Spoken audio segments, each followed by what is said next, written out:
आइ 21 जून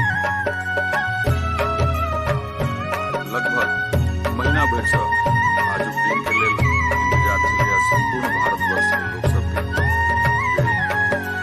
एहि सालक अंतिम सूर्य ग्रहण और दीर्घकालीन सूर्य ग्रहण के देखक के लेल इच्छा सबके बलवती इच्छा छलैया। समस्त मिथिला के संग हिंदुस्तान पूरा देखऽ चाहि रहल छलै, लेकिन मिथिला जे बिहार से चल कर झारखंड तक और अपन संपूर्ण भारतवर्ष के विश्व में मिथिला अछि, लहर के माध्यम से हम देखबा चाहि रहल छी जे एहिठाम के मौसम अनुकूल नहीं छै, मेघ लागल छै, लेकिन जे सूर्य ग्रहण के जे काल छै, जे समय छै, वो निर्धारित छै।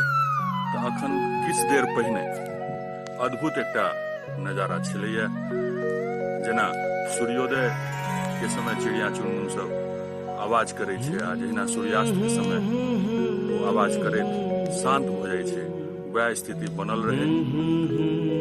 हमरा सबके तो आभास नहीं होइया, आम जनजीवन के नहीं होइ छै, मानव के नहीं होइ छै, लेकिन वैज्ञानिक दृष्टिकोण से अगर देखबै तो ई आभास जे विवेकहीन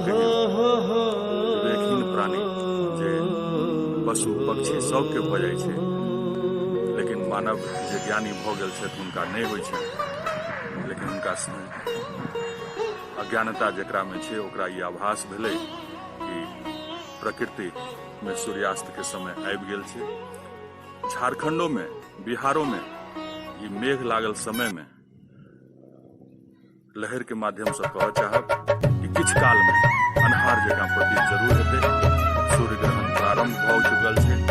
सबसे पहले मुंबई में, महाराष्ट्र मुंबई में 10:01 पर प्रारंभ भेलै और इस संपूर्ण भारतवर्ष में कहिना दिखाई।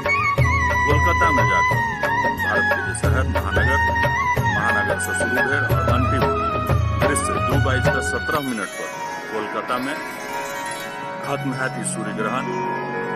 जेना कि अपने सबके पता है, काल्हि जे समय छै, काल्हि जे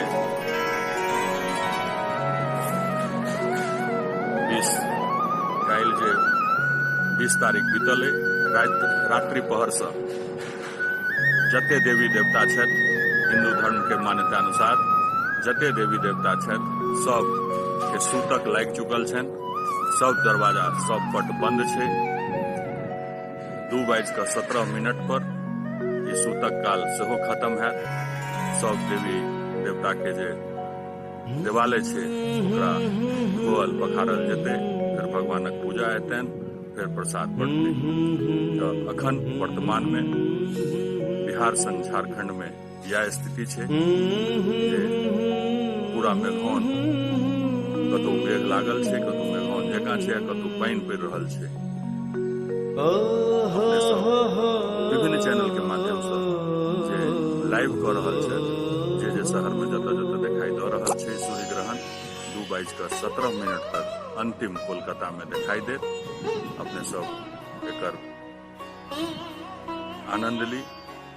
लहर के माध्यम से हम अखन झारखंड में छी। ई झारखंड रांची के दृश्य।